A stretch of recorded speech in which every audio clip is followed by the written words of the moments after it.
So let me welcome everybody to this panel discussion on an economic program for the 99%. I'll dispense with the obvious joke about the name of the building in which we're in. Just proceed directly to the substance. We really have a great panel. I'm Dani Rodrik, a professor here, co-director of the Reimagining the Economy program, which has organized this panel alongside Gordon Hanson, the other director. We have four fantastic speakers who will present complementary on the whole, but often also a little bit diverging perspectives on what a program targeting inequality and enhanced economic opportunity for the U.S. economy might mean. To my far right, Deirdre Bloom is the Peter and Isabel Malkin Professor of Public Policy here at the Kennedy School. She's also Professor of Sociology in FAS, faculty member of the Harvard Center for Population and Development Studies. She directs the Stone program in wealth distribution, inequality, and social policy, and also chairs our program, PhD program in social policy. Her work has focused on the intergenerational persistence of poverty and affluence and on racial differences in opportunities for upward and downward mobility. To her left, Gordon Hanson is the Peter Wertheim Professor in Urban Policy at HKS, also currently our Academic Dean for Strategy and Engagement. His research is focused on international trade, immigration, labor markets, and his current work focuses on the causes and consequences of regional job loss, the effectiveness of place-based policies in alleviating regional economic distress, and how the energy transition will affect local labor markets. Michael Reich is visiting us from all the way from the West Coast, UC Berkeley, where he is a professor of economics, and he also chairs the Center on Wage and Employment Dynamics at the Institute for Research on Labor and Employment there. His research covers labor economics and political economy broadly, including the economics of racial inequality, union management cooperation, living wages and minimum wages. And he recently co-authored a bold economic program for America, along with Martin Carnoy and Derek Scherer, and he will be talking about that mostly, I believe, here.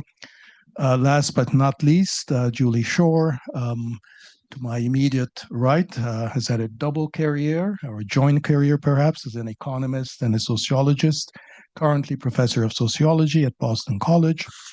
She has written on a very broad set of issues related to work, consumption, climate change. She's the author of several books, including the national bestseller, The Overworked American, The Unexpected Decline of Leisure, and most recently, After the Gig, How the Sharing Economy Got Hijacked and How to Win It Back. So we are going to go in reverse order. I'll give each panelist about 10 minutes to talk about some key ideas that they've been working on. And then we'll have a little bit of interchange and moderated discussion. And then I'll turn to the audience for comments and questions and suggestions. So with that, let me just start with Julie. Great. Thank you so much. Great pleasure to be here. Thank you, Dani, for organizing. So I am going to talk about a 4-day week and its role as one of the economic policies for a working America that I am working on as part of a larger project of reimagining the U.S. economy, or reimagining the economy. We're focusing on the U.S. That's called the Game Changers Project. So just a word or two about the Game Changers Project. The idea was to bring together progressives, economists, who work on a variety of issues and trying to come up with something for the Democrats for the post-Trump era. And unlike many of the think tanks, progressive think tanks, sort of soon after the election, we decided not to move to the center. So we said, we're going far in the other direction. We're going to stay in our lane to do work that we think is really game changing and can really fundamentally restructure and change the U.S. economy. We have 9 different teams, 9 issues. I'm co-leading the project overall, but also the work and jobs team. And we have, these are our issues: just cause job protection, solidarity insurance to remake the whole unemployment insurance. Those are both policies aimed at strengthening worker power and voice, and to help with the formation of unions, build worker power, raising wages by changing norms, sectoral bringing up low wages, raising middle-class wages through sectoral standards, and the one I'm going to talk about today, which is why America's working people need a 4-day week. And the project has not yet launched. It will be launching soon, so keep an eye out for the Game Changers project of the Political Economy Research Institute at the University of Massachusetts. And I'm happy to say more about the other teams, and we've got about 50 people working on this project, so it's a big one.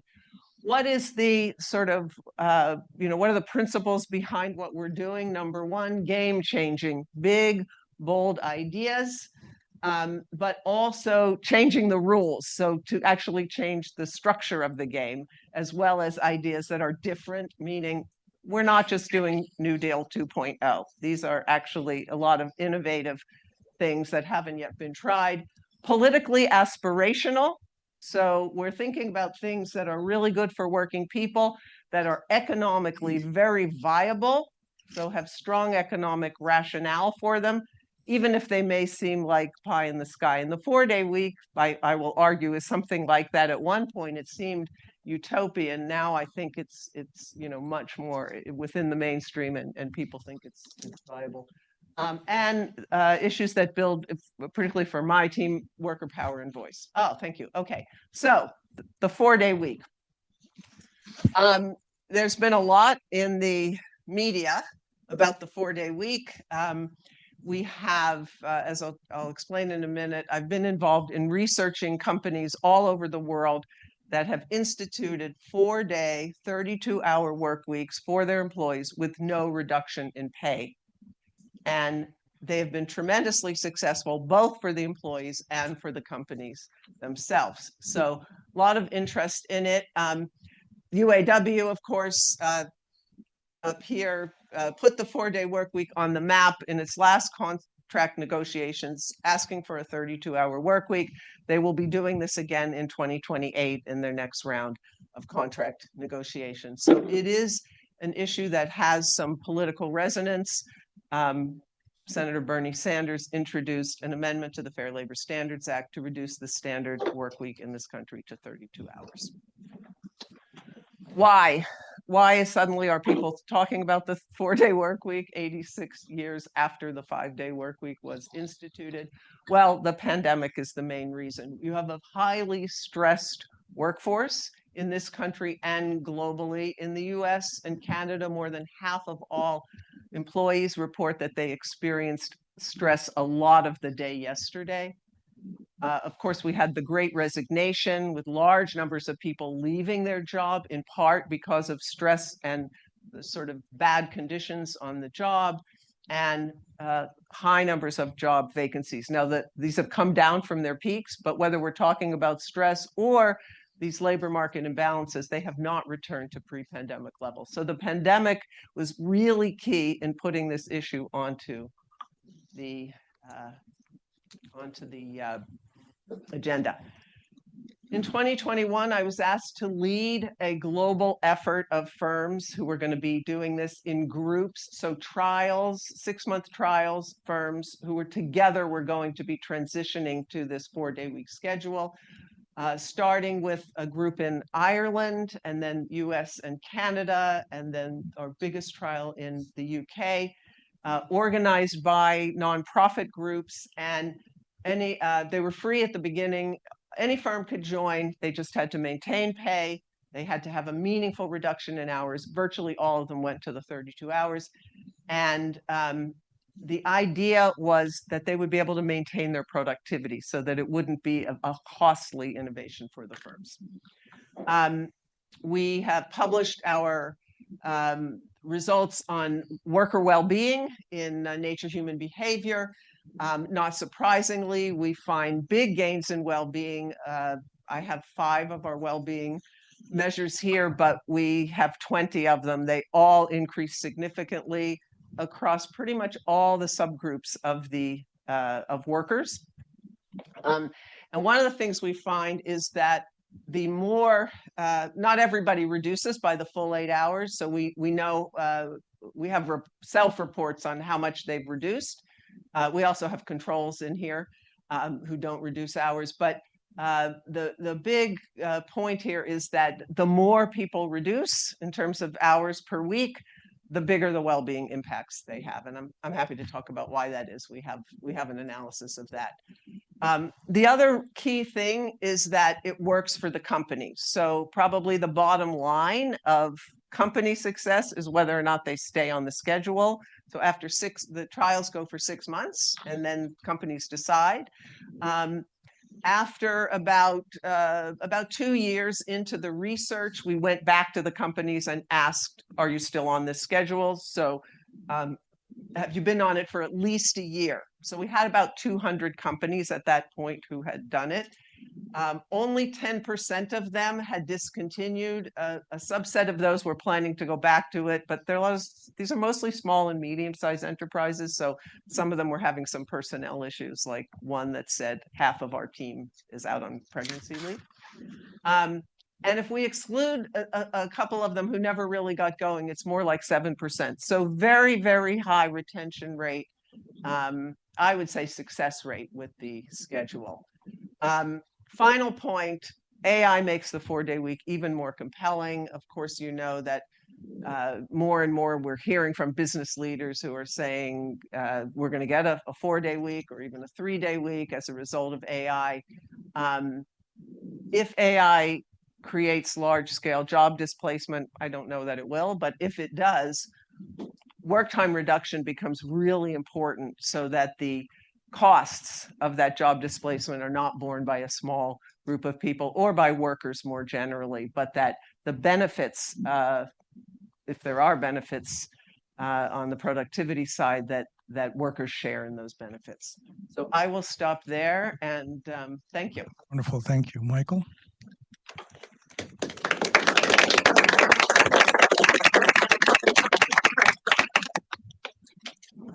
Let's see, I'm trying to decide where's this? Yeah, I'm left hand. So am I. That's a good place. Okay, this is the right side. Thanks, Julie. Then I got to figure out how to operate this thing. Is this there? Okay, so I'm going to talk about a bold economic program for America. It's not just my product. It's something I put together with Martin Carnoy of Stanford, an economist at Stanford, and Derek Shearer teaches at Occidental College and is actually more of a diplomat than an economist, but he's very well connected in policy circles and has been since the Clinton era. And the project came out of discussions the three of us were having over a year ago, actually, when every day seemed to be the newspapers, the media were saying, oh, the Democrats lost the election so badly in November of 2024, and all the Democrats were saying, yeah, we suck at getting out a message, but we can improve that. But what should the message be? I turn the microphone this off. Oh, okay. Microphone has to be, the button has to be pressed, right? Better? Yes. Yeah. Is that better? Yes. Okay. Did you miss most of what I said or say? No. Okay, good. So what should be the message? And as economists, we say, oh, we always have a message, you know. So we wrote down a program like on one page, right, and called a meeting and attracted quite a few people to it. Dani actually was part of that meeting. So was Joe Stiglitz and other names that you might or might not have heard of. And we were very encouraged. And we went to work as a result of that meeting and said, okay, we'll get back to you guys in a month with our detailed program. And we never did that because the program kept getting more and more detailed.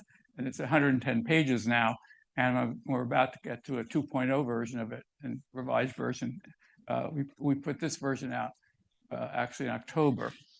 So what is in the program? First, some principles. What we wanted to include were policies that have widespread support. And that means basically kitchen table issues, economic policies, or you call them populist economic policies. And it turns out, I didn't know this at the time, but there has been survey data showing that college graduates and non-college graduates actually really agree on this, and they agree on what the proposal should be. We don't have to choose between populists, progressives and moderates. In other words, maybe we did in 2016 when it was Bernie Sanders and Hillary Clinton, but that's old news. The second thing that I learned from a work of David Brookman, who's a Berkeley political scientist, is that when you look at the surveys, people don't want you to go to the center, as New York Times might keep saying. What the policies they really agree on are much more what you call policies on the left, bolder policies. So it's an economic program appealed with policies that have widespread support and which, as you'll see, cover the whole waterfront of issues. We also were told early on by a staffer on the Hill in DC that we had to include cost estimates. And I went, oh my God, that's going to be a lot of work. But hey, we're economists, we know how to do that. And I think that really distinguishes our approach from the one that other people, policy tanks, or I don't know what the game changers. If you don't have a budget, what the costs are, it's very hard to be taken seriously. And so we not only cost out all the parts of the program, but we also raise taxes enough. So we have what has been called a policy budget, a fair tax plan to pay for the program. And of course, we think the program should and does increase productivity and economic growth. So those aren't necessarily the primary goal. So the policy itself, the program itself, has a number of components. Living wage, worker voice, economic security is the lead-off one. And a second one has to do with affordability. Affordability is a shiny new object among politicians. It worked very well for the current mayor of New York and the governors of New Jersey and Maryland. It's not by itself enough to say, oh, we're going to improve affordability. In fact, it's hard to do it in a short-term basis of the kind that would really work electorally with politicians' time horizons. And then we have the affordability that we look at is housing, healthcare, childcare, education, elder care, and then we have a lot of other things having to do with immigration, international economic standards, research and development, and so on. Basically, it's like the story of the carpenter who has a hammer. Everywhere you could find a nail, we nailed it.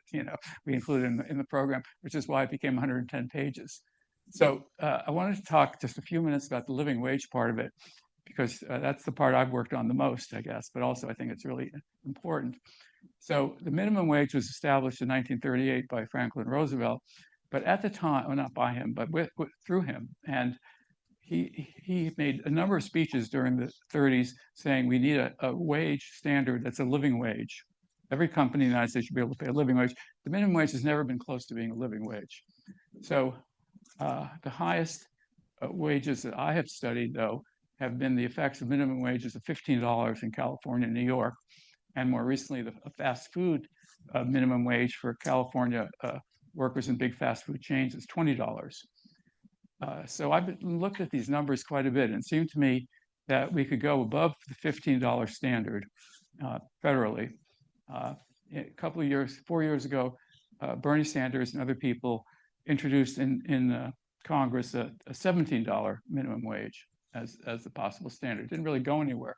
I don't think 17 is the limit anymore. It could be 20. If you go up above that to 25 and so on, you risk double-digit inflation. Not so much unemployment, but inflation, which is we don't want, because the people who don't get those raises are going to be pretty annoyed. and the Federal Reserve will too. So $20 seems to hit the spot. That would raise 40 million workers' pay. That's a quarter of the workforce, and a substantial increase for them. Also, it would affect affordability right away, because a lot of the people who would be getting increases are tenants. They're renters, and they immediately would be less rent burdened. Every other program I know other than rent control would require 4 or 5 years to get there. I'm probably going to run over if you don't tell me when I just have a couple of minutes left. So you have a couple of minutes left. Okay, I was afraid I was going to hear. So you can read the other things on there. There's other effects.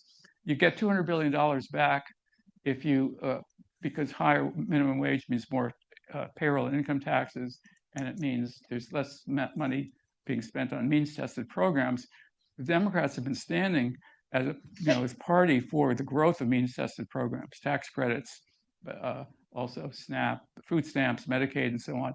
I think those have been kind of seen by a lot of people as, well, those only help poor people, or there are a lot of people who are on those programs who can work but don't. And the Republicans have really highlighted that point. It's wrong, but nonetheless, it's true that a lot of the working class Dems have shifted over to the Republican Party on this one issue, according to some papers that by economists I think of very highly. So let me keep going because I only have a couple of minutes. This is affordability. There's a lot of discussion about how the issues on the supply side. There's no more land left to build housing because the suburbs are all residentially zoned for single-family homes, and there's low density and so on. You got to do something about that. I think that's actually mostly wrong. It's not that we don't need a supply side program. We do, but not that one. But the main thing is to build more housing, and you need to put more money into it. And so we have a housing financial program. Since I only have a few minutes, I won't go through all of these. Maybe just show us what it's going to cost, and it's going to save elder money. Care and retirement. Here's the taxes, some of which are unusual. You haven't seen them before. Excessive CEO pay, share buybacks, billionaire tax brackets. You've heard of it. Taxing unrealized capital gains. I think that's the best way to actually tax wealth, because that's the form it's taking, and it's more likely to be Supreme Court proof. I'm not sure if it is or not, because I'm not an attorney. My son Gabe, who's a Harvard economist here, argues that it wouldn't pass the Supreme Court, but we haven't worked that out. Here's the budget, which I'll finish on.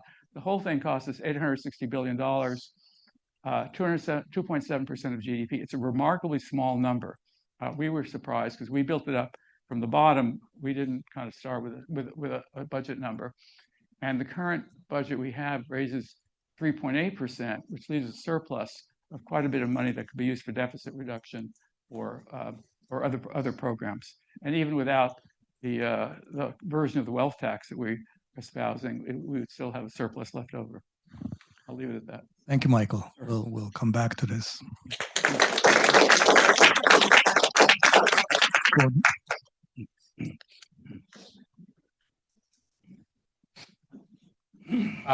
So I think we are going to get a range of opinions on this panel, and also a range of ambition. From very, very big, we're now going to go much, much smaller. And from programs that I think fair to say would be very much progressive Democrat, I'm going to put forward a small program that I would think could be part of either party's next presidential platform. And the motivation for this is to think about one of the central challenges that we have become aware of in not just in labor markets in the United States, but labor markets everywhere, and that is the problem of transitions.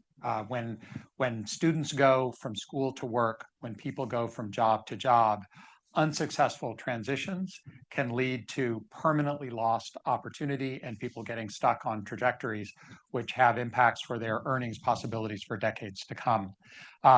There's a lot of research that is focused on the school to work transition and interventions that can happen that help kids make those transitions more successfully.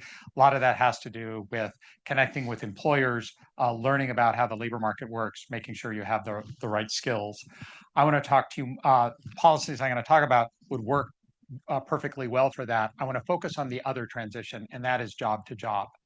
What we have discovered over the last couple of decades is that when good jobs are lost, much of which have been in manufacturing, good jobs are almost never regained by those same workers. And what we have, that the movement into joblessness is often associated with occupational downgrading. And that occupational downgrading is an important source of changes in income inequality. So what I'd like to talk to you about is an approach to workforce development that would work within the existing system that has standard unemployment insurance benefits, but now has worker training associated with it that is targeted towards helping make that job-to-job transition more successful. And I say small in terms of what the program I'm going to put forward to you, because we already have all of the implements in place. In the US, we do this via community colleges. When people seek training after they lose their job, the vast majority of folks are doing so at public two-year colleges in the United States. So getting transitions right means helping people not fall off of financial cliffs when they lose their jobs. That's what generous unemployment insurance benefits are for. And then helping them avoid occupational downgrading. And that's what worker training is for. So to motivate this, if you've seen me give a talk in the last year, you have seen this slide. So this slide is showing the jobless rate, the fraction of prime age workers who are not employed, not unemployed. This is the unemployed plus people who have left the labor market.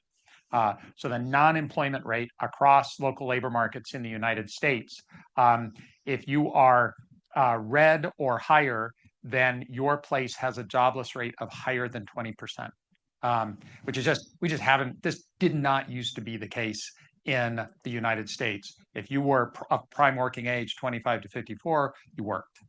And what we see is the pockets of joblessness that exist in many former industrial regions, many traditionally poor regions, but also in parts of larger urban areas.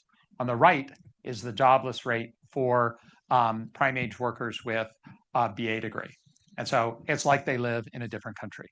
So the challenge has been creating good job opportunities for folks without a four-year college degree. This figure is for men. The figure for women is almost the same. The levels are a bit higher because women are still kind of closing the gap in the US in terms of employment rates, but the geography of joblessness is now common for men and for women.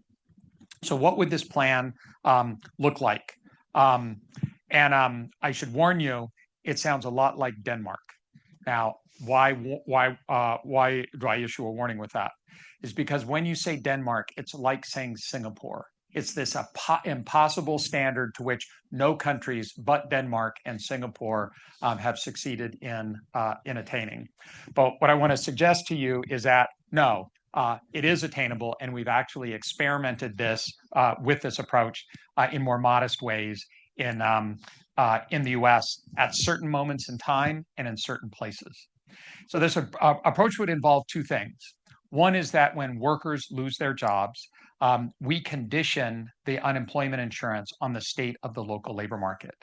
If that state of the local labor market is bad, if you were losing your job in the middle of a rash of mass layoffs in your region, as happens with deindustrialization, as happens with the energy transition, and which may happen in many areas associated with AI, then we tune the generosity of unemployment insurance to the state of your labor market.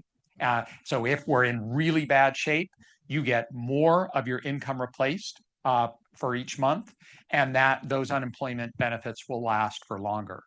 The natural experiments we were able to observe during the Great Recession suggested that there were no adverse employment effects of that extra generosity when it was done within the context of high overall joblessness. So the standard problems of moral hazard, you make unemployment insurance too generous, people aren't going to work. You don't see that when the economy is in a situation of duress. So that's part one. What is part two? Part two then is helping folks have access to the training they would need to transition from the job they had to a worthwhile new job. This is what about half of what community colleges do in the United States. So the UK, France, Germany, Switzerland, Austria all have their version of these 2-year or training programs, or training universities, technical universities that would be part of 4-year systems. In middle-income countries, these systems are now part of upper secondary school, which has become mandatory in many contexts. So what does that training look like? It is training in specific skills, often in programs that have been designed by local employers, so that you walk out with accreditation that ties you to a specific occupation. Combined with that are wraparound services that help you then think about career choice. Given my skill set, given my education, given my work history, what are jobs that are available to me? Help you make choices over training that are appropriate given for your ambitions, and then help you with the job search process, and then help you with the skills that you need to hold on to a job. So this combination of sector-specific training and wraparound services has been shown to be really effective when it's done by innovative nonprofit organizations. It can be expensive, kind of $10K per person when implemented, but the returns are big. Anywhere from 10 to 20% increase in hourly wages that doesn't go away. What we're now seeing is that a similar thing is happening at scale in many community colleges. So we finally have gotten access to data that allows us to see what do unemployed workers do when they become unemployed, and many of them, still a number that's way too small, will go back to community college and get additional training. Those that do, taking just what's on offer, get an increase in earnings of about 6% that lasts for as long as we can trace it out. Now, that's just what people are doing off the shelf. If we are more concerted about designing programs that are tuned to individual need and individual desire, and adding with this the sets of additional services that we know that work, then we can turn that 6% hopefully closer to the 15% that we see in other contexts. And that's it. The reason I say it's small is because we can pay for a lot of this simply by reallocating the way in which money is currently spent. When it comes to community colleges, the funding for this overwhelmingly comes from state and local governments. That funding follows the business cycle. More money when government coffers are flush, which is the exact opposite of what labor market interventions are required. You want to spend more when conditions are slack. It would require more money on the unemployment generosity side. A part of that can be recaptured simply by introducing triggers, which means more generosity when you're in bad times, and then less generosity when you're in good times. The goal here is to help people not fall off those cliffs, to preserve the job gains that they have enjoyed earlier in their life. And then a parallel version of this could work for people going from school to work, making transitions into good jobs rather than getting stuck in the precarious work that abounds for those who don't have a 4-year college degree. Thank you.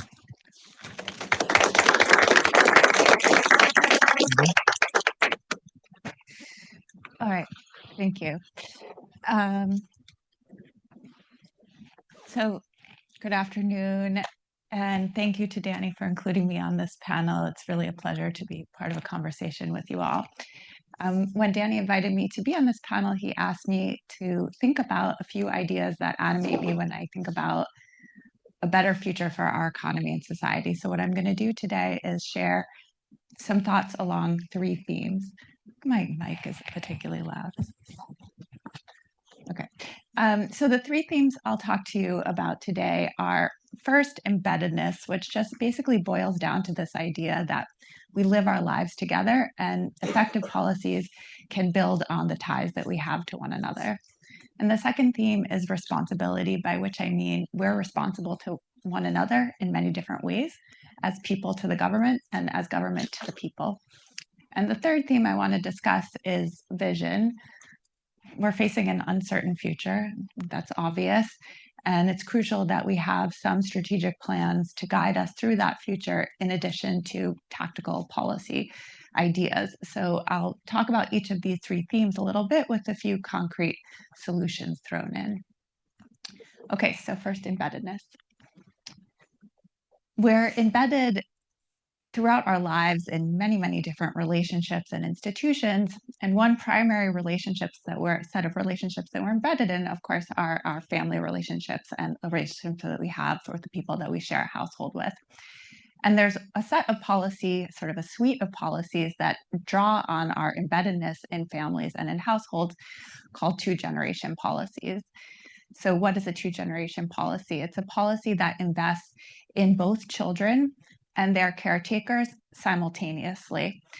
And an example of that is earning supplements for parents that's tied to childcare. And what's the value of investing in the two generations at once? Well, there's at least two sort of effects that we try to leverage with these types of policies that take advantage of our embedding, our social embedding. One is called a spillover effect. So spillover effect means that if we invest in the caretakers, that may improve the well-being of the children, right? So it spills over from caretaker to child, but it also works in the other direction. If we invest in the children, that may improve the well-being of the caretaker.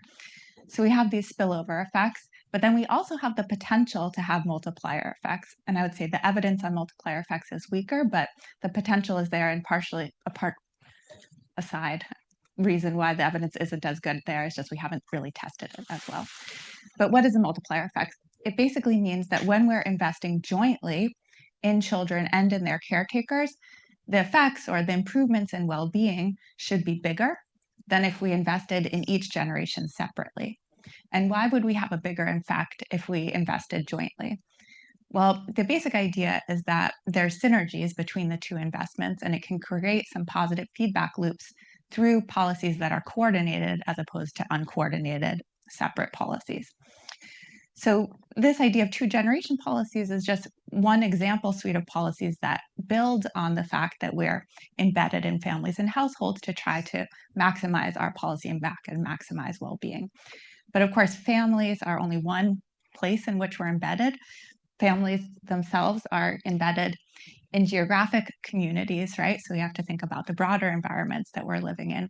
We can think about a whole suite of place-based policies. And in fact, Gordon talked about a really interesting one that I don't know if you would classify it technically as a place-based policy, but anyway, the idea of unemployment insurance reacting to the local labor market in your specific location is one idea of sort of leveraging this principle of embeddedness that we can do better by thinking about the ways our lives are linked in families, in geographic spaces, or in social groups. So sometimes we're in social groups that are geographically defined, but some of our social groups go across space, right? So it could be like our religious groups or our racial or ethnic groups or our gender or sexuality groups. And all of these, there's a lot of heterogeneity within any social group, of course, but policies can be particularly effective by being sensitive to the histories and contexts of different groups and try to gain from the sort of spillover and multiplier effects that can be had within social groups. And then sort of less classically, we can think also about how we're embedded in historical time, right? So we're embedded in our family relationships, in our geographic communities, in our larger social groups that span across space. We're also embedded in the specific historical moment that we're living through and the ages at which we experience those different moments. So it matters, you know, if you're turning age 30 in the 1980s versus you're turning age 30 in the great 2008, around the time of the Great Recession, for example. That really matters. And we can build our policies to take these different sources of embedding into account. And I hope to go into more detail, but the basic point that I'm trying to make here is that the extent to which policymakers take into account the fact that we live our lives together, that we're linked together through relationships, through time and space, can lead to especially effective results in terms of improvements in well-being, partially due to these spillover effects and multiplier effects, and also just frankly due to the fact that it recognizes the basic truth that we're not autonomous workers, we're humans that are tied to one another. Okay, So that's the first theme I want to discuss of embeddedness. Let me turn to my second theme of responsibility, this idea that we're accountable to one another in many ways. So first I want to talk about the accountability of the people to the government and what different people owe to the state for the services that it provides. And often when we sort of make these calculations about what rich people versus poor people owe the state for the services that it's providing, we do those calculations in really different ways. So for example, when poor people try to receive government transfers, we often put them through quite arduous processes that are have very strict requirements that are actually quite difficult to fulfill. And when we ask rich people to pay the taxes that they're owed, we're often quite deferential. And there are many reasons for those different approaches toward thinking about what different types of people owe the state. But they're not always the optimal approaches, and I won't get into details there, but I do think that an important way to think about a step forward to a better economy and society is to rethink how we work with what rich and poor people, what their responsibilities are to the state. This is actually related to Michael's point about millionaire taxes.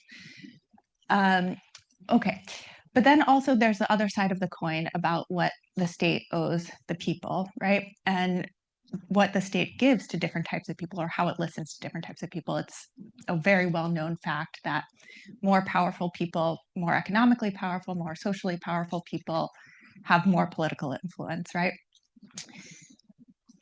That said, it's well known, but this inequality in what I'll call democratic voice is, I think, one of the most pressing issues to address in terms of moving our country towards a better future. That's both for just the legitimacy of the state, but also because it's important to effectively serve the needs of the people, address people's needs, to hear various people's voices. Okay, so there are a lot of reforms on this side of the coin, and one that I'll highlight just quickly because I haven't heard it as part of the conversation much, and it interests me, is actually reforms to the electoral process. So make the process of running for various offices less onerous. That makes it more amenable to more people who are in working class jobs to actually take part as candidates and balance that work as candidates with their regular jobs. Okay, so what does the government owe the people? The last form of responsibility I want to talk about is not just what does government owe the people, but what do businesses owe the public? And it's very common, and many of us have talked about this already, to think about how the government affects people's economic well-being by think about redistribution policies, right? So taxes and transfers, how they reallocate funds across different people in the population. But it's increasingly recognized that the government does important work to shape people's economic well-being through what's called pre-distribution policies. So those are laws, regulations, practices, programs that shape the distribution of market incomes, right? And those pre-distribution policies are at the nexus of business and government and partially relate to Julie's helpful example of the 4-day work week, right? So not all companies are going to adopt this idea of a 4-day work week. In fact, we might need government regulations to shape this outcome. That said, some businesses, Julie told us, actually a lot, I was surprised, took up this idea of 4-day work week on their own. So we can think about pushing on pre-distribution policies, not just through public policy, but also through corporate actors. Now, will pushing on corporate actors alone be sufficient? No. If we need the scale of the government to reach the wide group, right? But still, particularly in the US context, I think thinking about the role of corporate actors in pre-distributive policies is really important. And I just want to take one minute to talk about that. Okay, so this is a little data on US residents, US adults, English speakers and Spanish speakers, and they are asked about income differences between rich and poor people. And about 2/3 of them say that the income differences are too large. And then they're asked, should government reduce the income differences between the rich and poor through tax and transfer policies? And only about half, actually a little less than half of people in the US agree with that. If you ask instead, should major companies reduce differences in pay between executives and regular workers, we have a slightly higher share, about 56% are agreeing with that idea. But the most interesting, I think, finding that comes out of these questions is that if you ask people who, if you sort of combine these two questions and ask, should either the government or major corporations, people who support one or the other, at least one of those two, what share of people are those? That gets us this 66%, about the same share who actually think income differences are too large. So looking across these numbers, what this means is that there's some disjoint sets of people, some people who only think the government should be intervening in redistributive policies. And there's another important set of people in the US who think actually this is the role of companies and not the government. So I think we can do more to sort of leverage that support by pressing on corporate actors in addition to pressing through public policy. Okay, last point on vision. I'm going to be really quick here. We face an uncertain future, so how do we navigate that future? Well, part of what we need to navigate it is a set of tactical plans, policy plans. And you've heard some amazing policy plans from the panel already. Like, what are some specific proposals? How would they work? How would we pay for them, et cetera? How should we combine them? Should we take a maximalist approach and think about a lot of different policies together? Like Michael was saying, a big, bold package of ideas. Should we think about smaller ideas? And maybe it's Gordon talks about his policy in one of those. It could be a way station, like a stepping stone to a larger institutional change. When would it be good to choose, one package versus the other package, et cetera? Okay, so those are sort of like tactical plans on the policy front, and we need those. We also need tactical plans on the politics front, right? So not just what are the policies, but let's implement those policies. What's feasible, what's achievable in a given social environment? What are the coalitions that we can build to persuade which types of political actors to implement a given policy, right? So tactics on the politics front are very important, maybe equally important as tactics on the policy front, which has been the focus of this panel so far. But what I want to end on is thinking about the value of these tactical plans really depends on the larger strategic plans that we have. So tactics are ways that we get to our goals, right? So what's our vision? What are our big picture goals, the strategy that we're aiming for at the end? And debating those big picture goals, what's the strategy, what's the vision for the future, is really hard. We have a lot of disagreement on those ideas. And so if I say, I think key strategic goals are shared prosperity or opportunity or freedom or community or democracy or health or safety or justice, you might disagree with me saying that those are key strategic goals, or you might agree with me, but we might have really different understanding of those things. So I want to give you this little cartoon to illustrate different understanding. We might all think justice, that's an incredibly important strategic goal for where we should be heading. But what do I mean by justice? What do you mean by justice? It might be really different depending on where we're sitting, or if you're a fish, depending on who you're eating. So these are hard conversations to have about our strategies, and they can be abstract, right? What is justice? But I think they're really conversations worth having, and I want to put that on the table for us in this room, because having a strategic vision provides a foundation for the creation of new tactical policy, concrete solutions like the ones we've been talking about earlier. So I'll leave with that. Thank you. Thank you.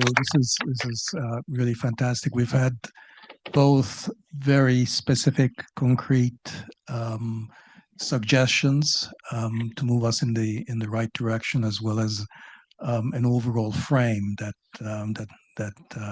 tells us exactly how each one of these specific suggestions, as well as many others, need to fit into the bigger picture.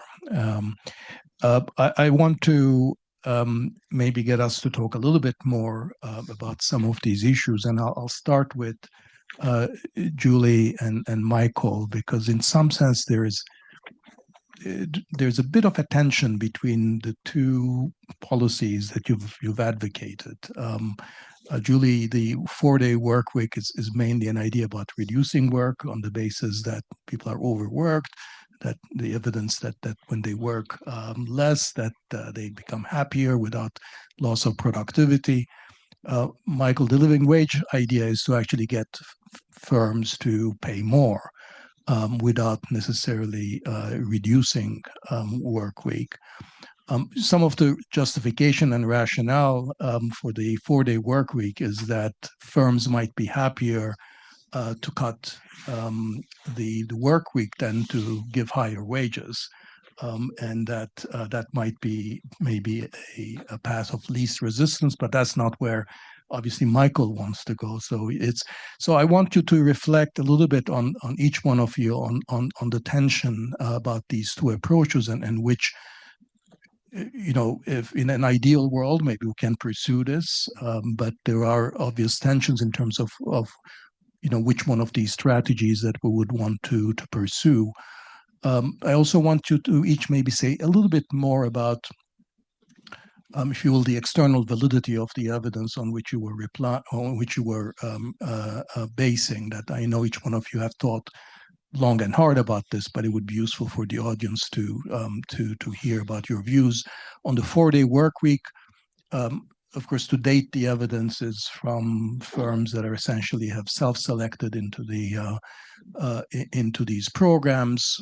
What do we know, or what can we say about trying to, if not universalize, to enlarge the scale of this through government regulations that are going to, either in some form incentivize firms to engage in these programs? Can we expect the same kind of generally very positive outcomes in that setting? And Michael, the question on the living wage, $20 is pretty high in terms of the history of minimum wages in the US. I believe it's about 30%, would be about 30% higher, or a third higher than the highest level of the minimum wage in real terms, which was, I think, reached sometime in the 1960s. And most of the minimum wage studies don't deal with that range of wages. Again, I know you've thought about this, but tell us why we should not worry that this would not be adverse to particularly younger, less educated workers in terms of making it harder for them to join the labor market. But I'm also interested in forcing a little bit of exchange from the two of you on your somewhat divergent strategies. So who wants to go first? Okay, let me turn my thing back on. So I'll start with the selection bias issue and sort of how applicable is this. Of course, these are companies who did this, who believed it would work for them. I think the real question is sort of how large is that group? They are, as I mentioned, mostly small and medium size. I think that's maybe partly because this is an alternative to wage increases, but I don't think that's necessarily the primary reason they got into it. I think where you would see the trade-off with wages is more going forward. Where the firms, because they have created such a positive value of the job to the workers, such a high, what we call employment rent, they can keep their workers and keep them happy with lower wage growth than maybe other firms.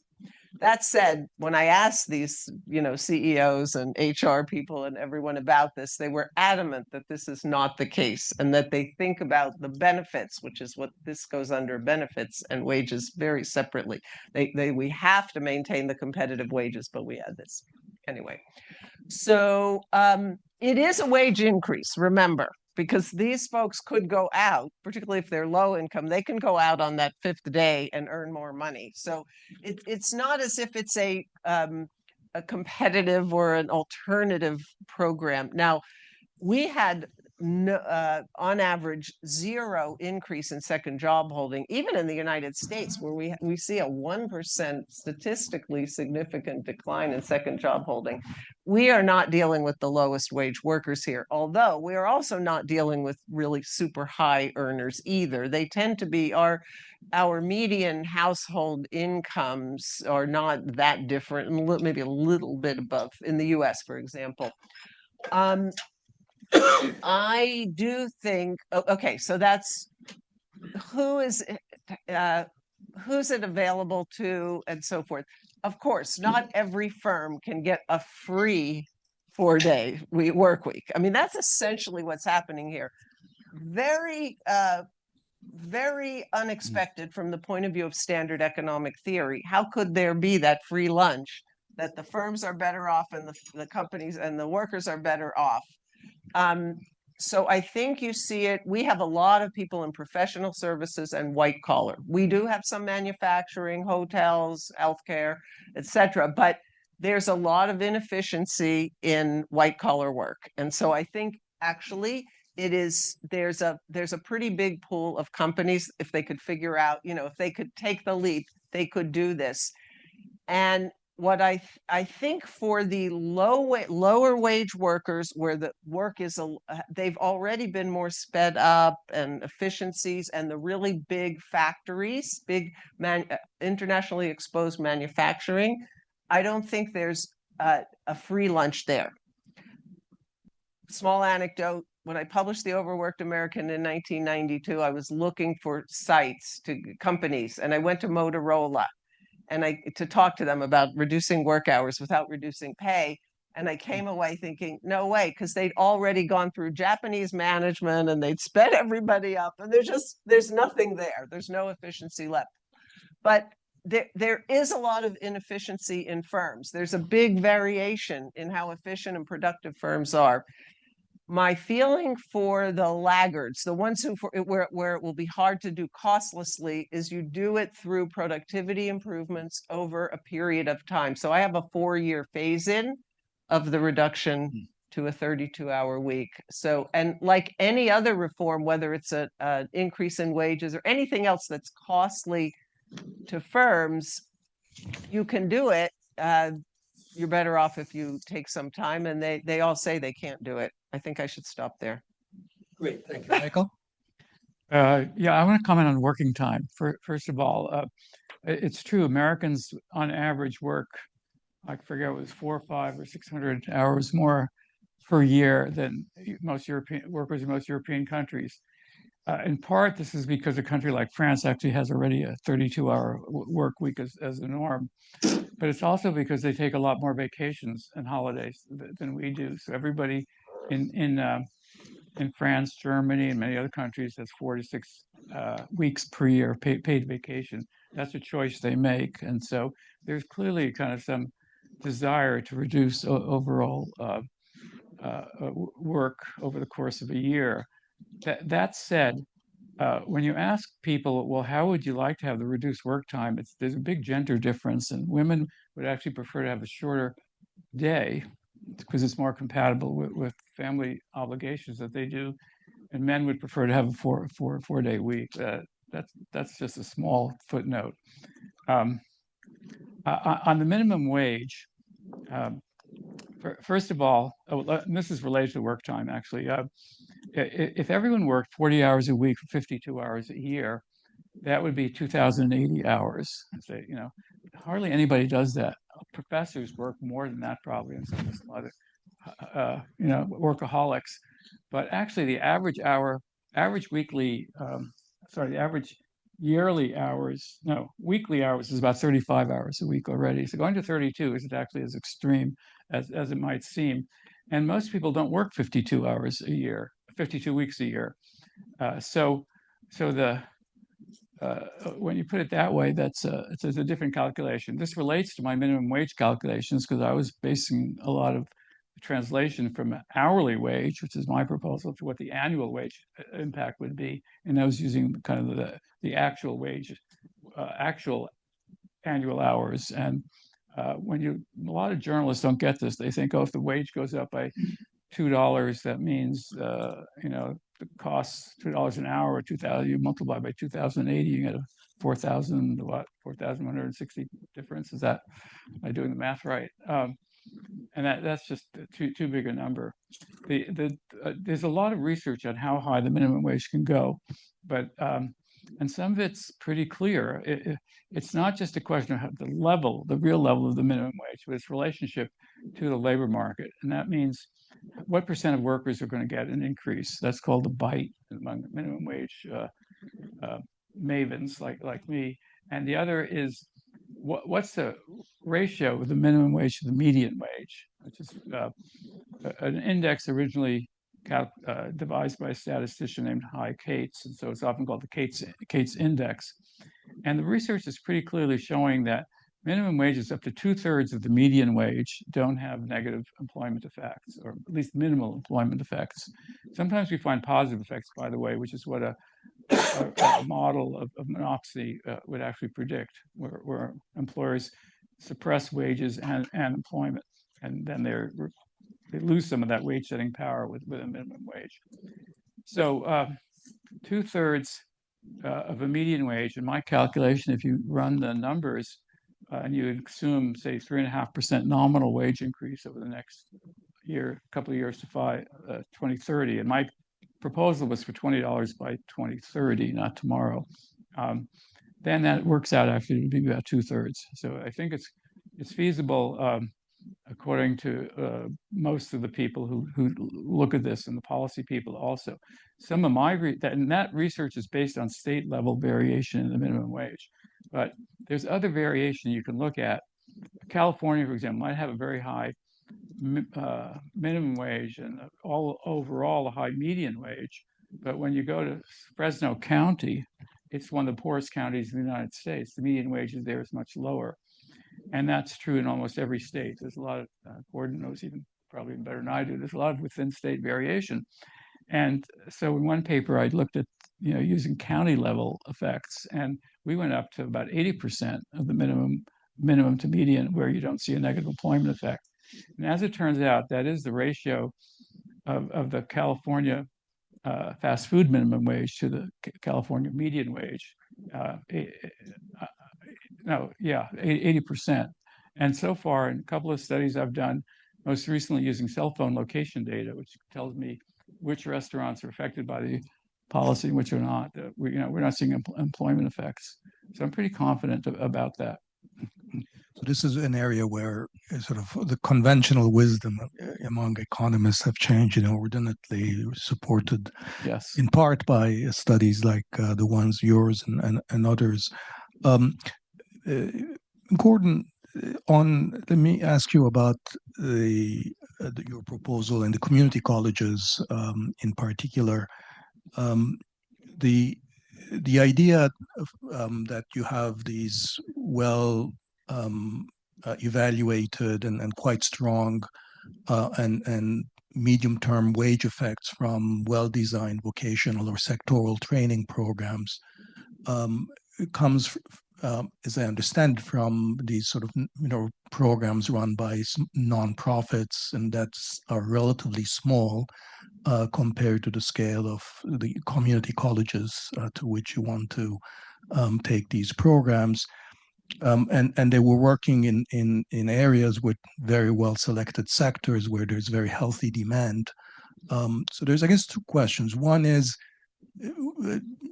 to what extent do you think that those kinds of small programs can be really scaled up nationally to the level of the community colleges, where a lot of the wraparound services you talked about are really very hands-on, and community colleges may not be able to, they'll have, one placement director for 1,000 students compared to some of these smaller programs that can provide individual service.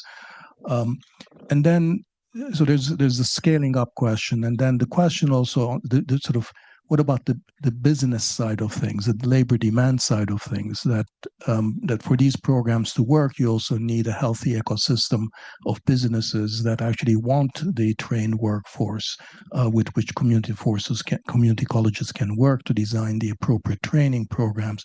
So is there also a parallel program that you need to foster business development, whether not necessarily business attraction per se, as in sort of subsidies, but just trying to develop small and medium-sized enterprises, local business ecosystems, cluster development?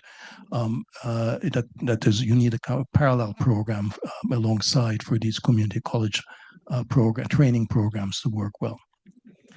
Yeah, thank you for those questions. On the first one, can we make community college work at scale? I cited kind of two groups of studies. One is randomized control trials of the best worker training programs out there. And those are the ones that give you up to 20% increase in hourly wages that last for a long time. The second set of studies I referred to is where we look at those who enroll, unemployed workers who enroll versus don't enroll in community college. And so that's just the kind of the treatment effect that you would get by just showing up and doing what the average person does, or looking a little bit more in depth at variation in access to sectoral training programs. And these studies have been done in Ohio, in Tennessee, in Michigan, in Texas. So they're looking at places where these are where you've got lots of folks who are struggling to kind of make it back into the good wage economy. And they're taking whatever is there off the shelf. Now, bringing the employers in, what we don't know is, well, then what would the treatment effect of going to community college be if we had more employer engagement? And one of the things we're working on right now is beginning to look at how many states offer employers access to funding covering training in community colleges if they then engage with community colleges to design training programs. And these have become a lot more common over the last 10 years. We don't know a lot about them, but it's then not saying how would we, what's the gold standard, but what's actually being done in practice, and how much opportunity is there for scale. None of this works unless labor demand is there, and there's a wide range of things that we could do. I'm in favor of thinking about some very ambitious things to help the U.S. develop in non-manufacturing sectors that offer good jobs, very much in the spirit of the work that you've done. But since my job is to think small today, what I would highlight is what we know about what makes enterprise zone programs work. So well-constructed incentive programs for investing in low-income communities. These are really good at creating jobs for low-income folks who live in those places without cannibalizing jobs in outlying areas. And we figured out how to do it. We also are spending money not doing this through the new market tax credit that Bill Clinton created. That's about $4 billion a year. And through Trump's opportunity zones, something larger than that. So the money is there to be redeployed to do something that would be much more productive. Can I just comment? I think this work you're doing, Gordon, with where unemployment, what happens to people who are unemployed, how many go to community colleges, is fantastic. I just say that that's still a voluntary transition. The Danish system that you were modeling on, it practically requires people who are unemployed to, if they're going to get unemployment insurance, to get engaged, to enroll in training programs. And that would take your small idea and make it a really much bigger one. So I just add that. So this gets to Deirdre's work. It practically requires, but doesn't literally require. Right. So there's something about the ways in which those programs have become embedded in the Danish labor market, in which people do what they're supposed to do, but they don't have to do what they're supposed to do. This is why I get nervous when I raise the issue of Denmark. Have they mastered the way in which you embed policy in a particular environment? But they get away with, they succeed without pure mandates. And partially, I'll just say that's through these norms of rights and responsibilities, right? We have certain rights to the support that we'll get through this gate from the unemployment part, and we have a responsibility to do these work activities as well.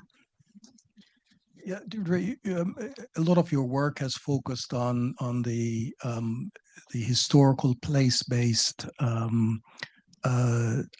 circumstances that shape subsequent patterns of intergenerational mobility, inequality, and so forth. Can you tell us a little bit about sort of what that perspective of historical conditioning or persistence, perhaps also opportunity, what that adds to this policy debate, and what points of policy intervention that they point to, as well as I invite you to comment on any of the discussion that we've had so far. That's a big enough question on its own. Oh, thank you. That's a really great question, and I'll offer a few thoughts.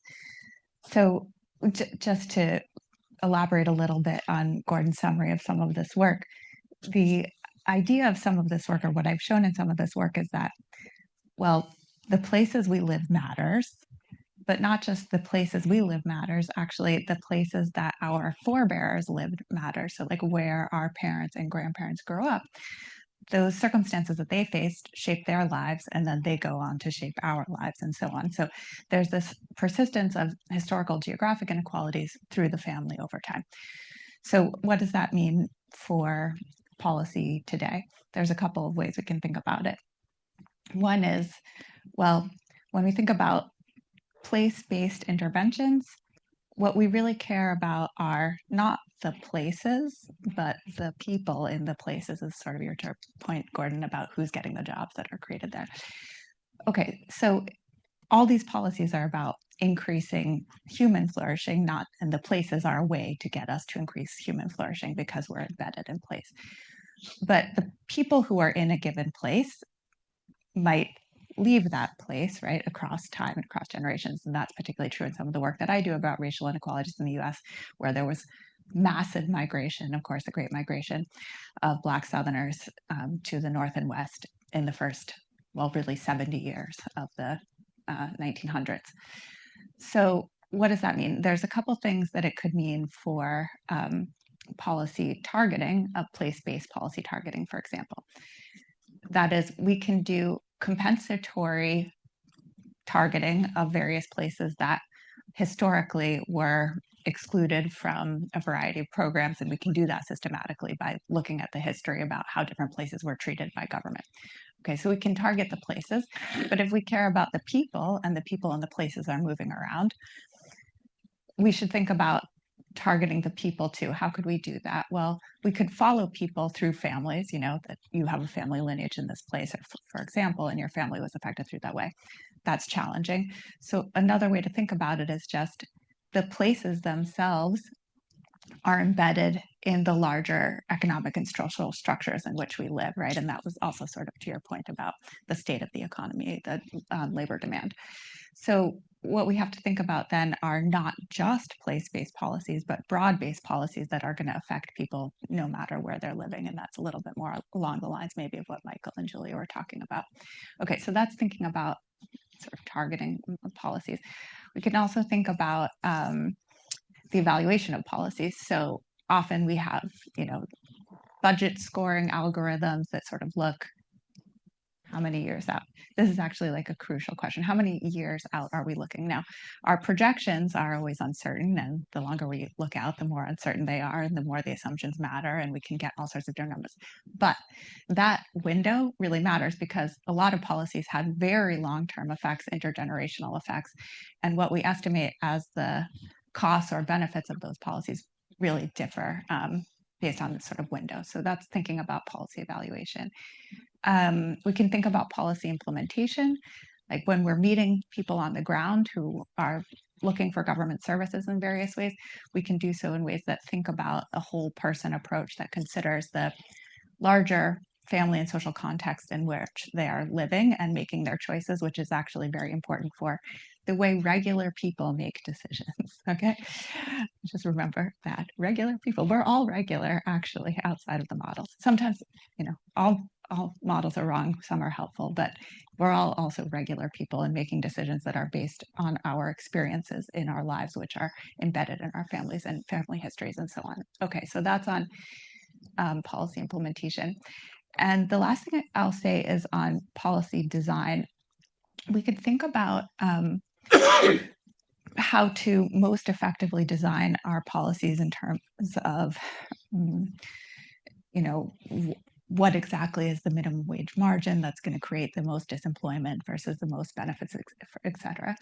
But I want to also think about how we design, how a key policy design question is actually are not just those technical issues.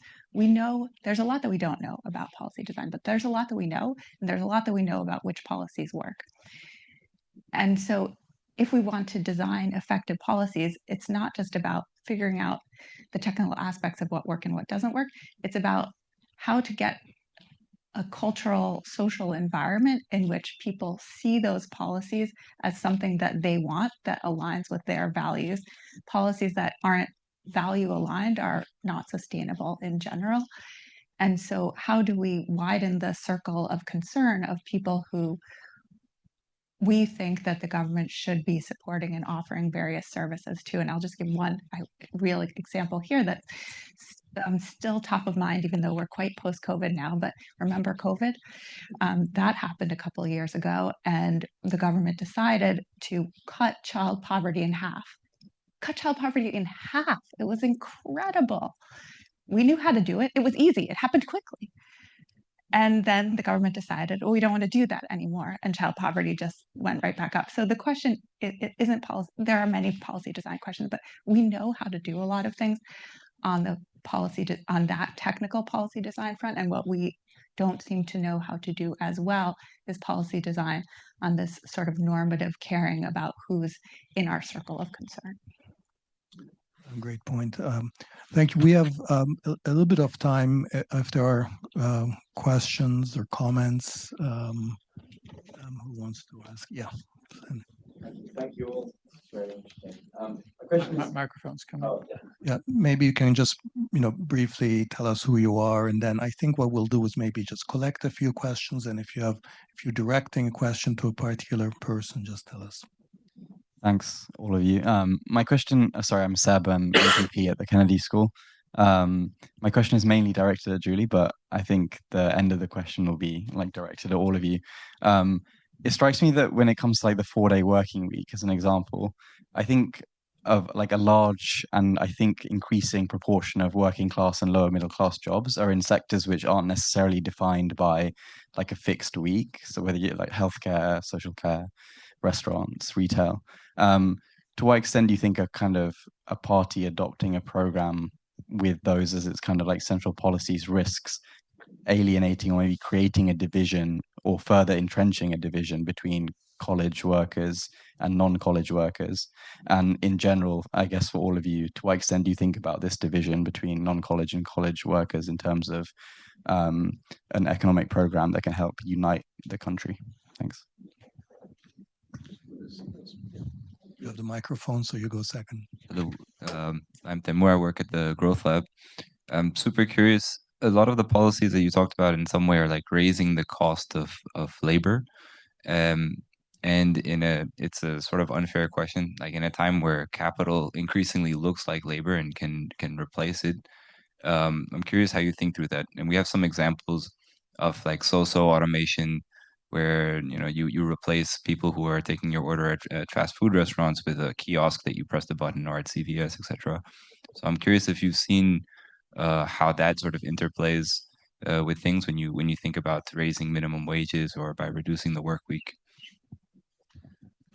Yeah, let's take one more.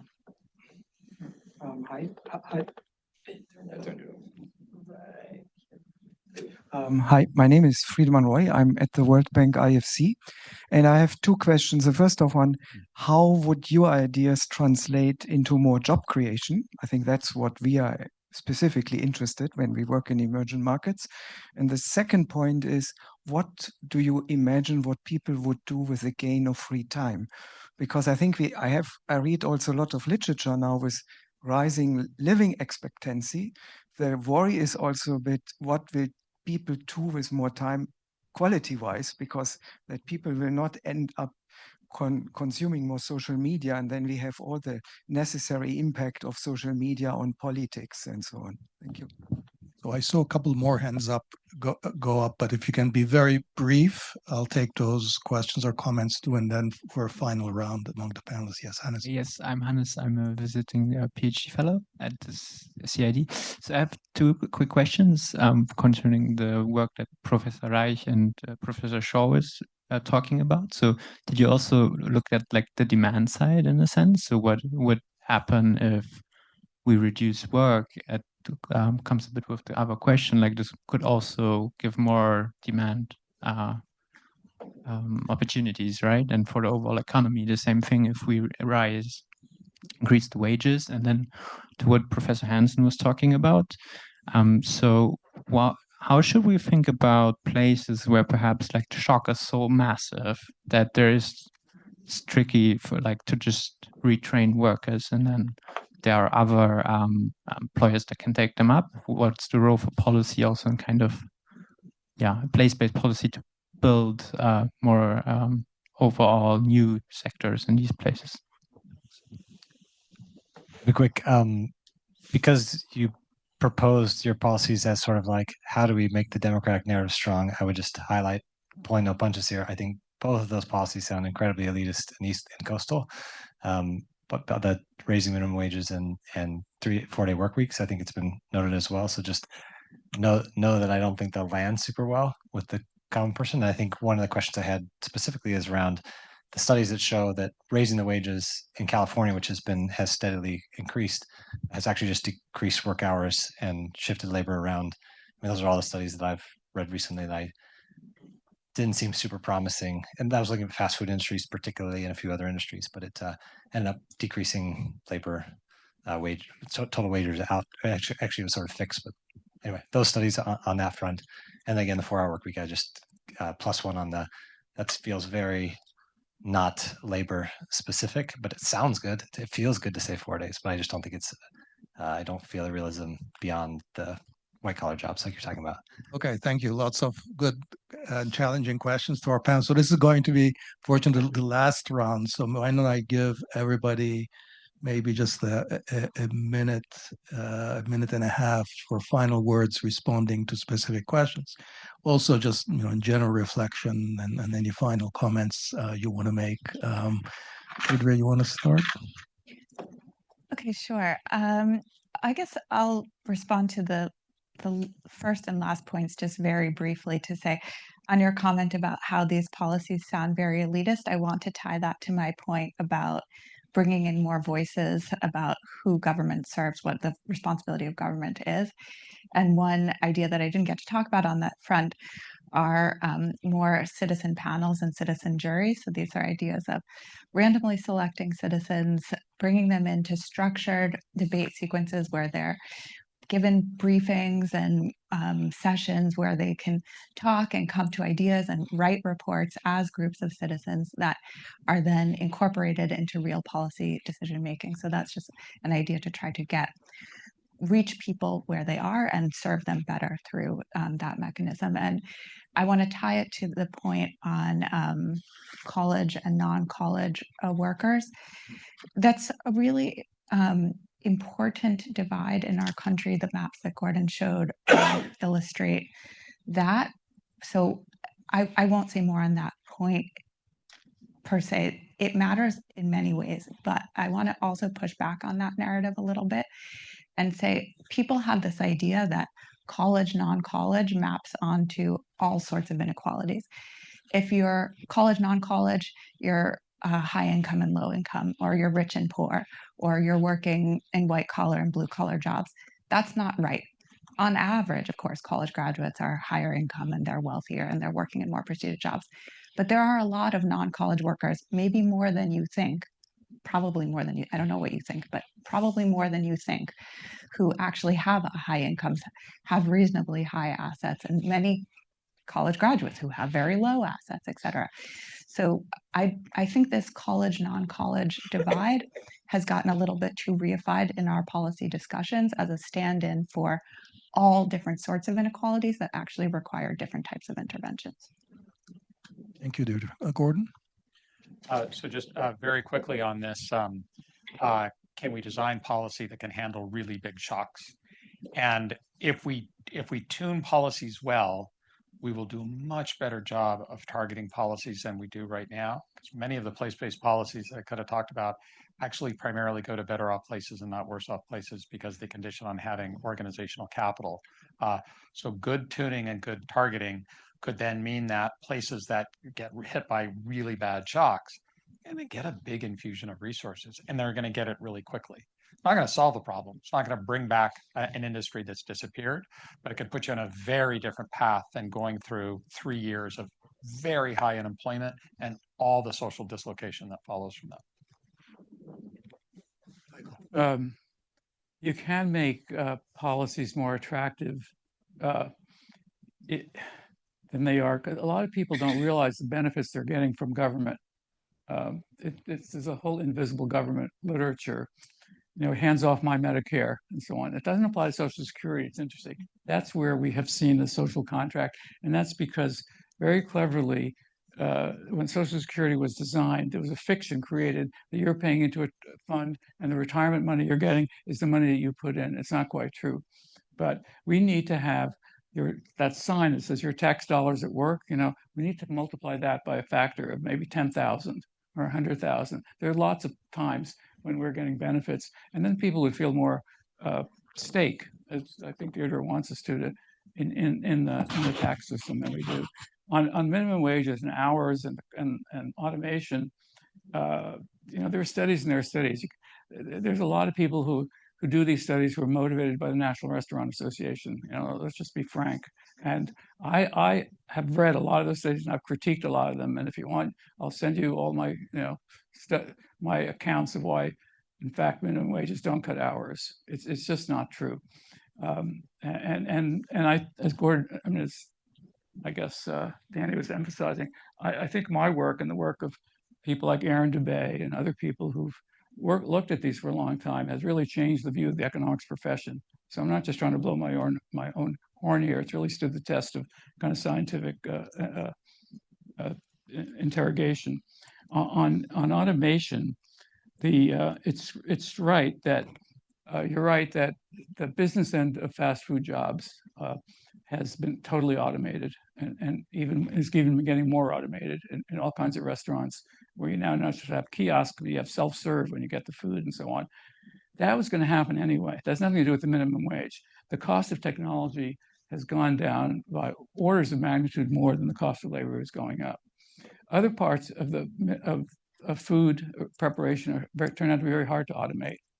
So far, the research that I have done, but also other people have done, like Orly Ashenfelter at Princeton, hasn't found any effect on automation of those jobs. Will they eventually be automated?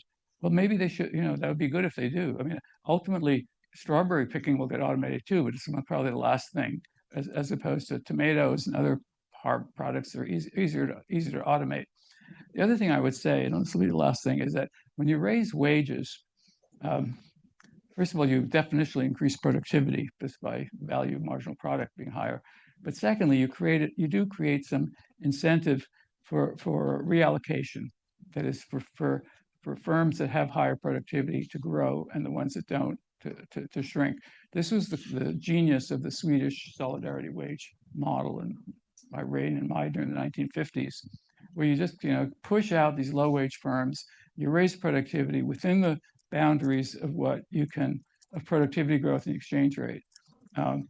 And if that happened, it would be a good thing. So some people might pay a little more, but they can afford to for that food. But it's not always negative. Thank you, Michael. Julie?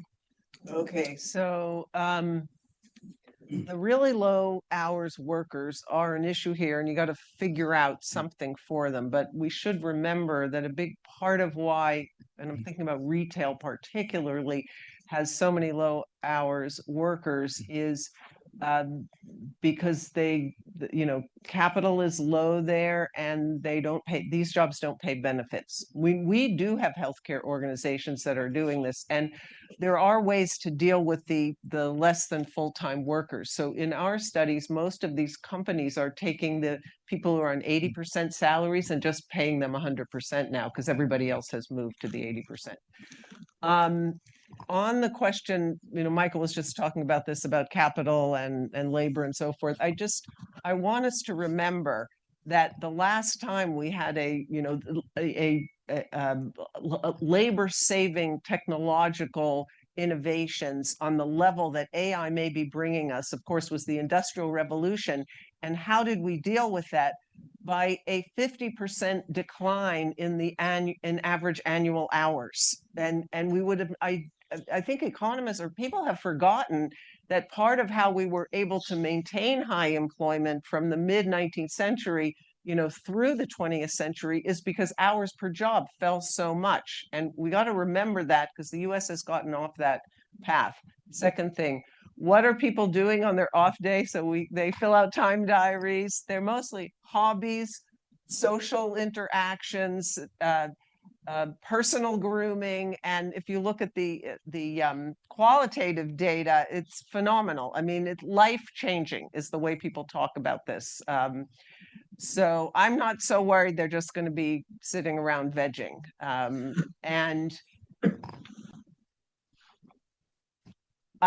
The 4-day work week is about the most popular thing you can find everywhere. Look at all the statistics. It's not popular if you take people's wages away, but if you give them a 4-day work week with no reduction in pay, they love it. It's in red states, it's in blue states. It's really, I mean, I've done polling on the 4-day week. By the way, it's more popular than shorter hours, except for those women with young school-age children, which is a pretty small fraction of the labor force. And I don't remember your question, but I know you asked me one. We'll have to skip on that, okay, unfortunately, given the time. So thank you so much. Keynes famously talked about how practical men and women who thought of themselves as being totally exempt from any intellectual influences were usually the slaves of some defunct economist. And I think the good news is that that defunct economist who's been running Washington for the last 40 years has finally lost his grip. And bad news is we don't know who is going to be his next. We can't agree on the next person to take his place. But I think it's clear from this discussion that there are lots of good ideas, lots of different approaches to this, and part of that intellectual ferment of thinking all these issues and their complexity is part of this very useful transition. So then please join me in thanking the panelists for a fascinating and very, very rich discussion. Thank you all.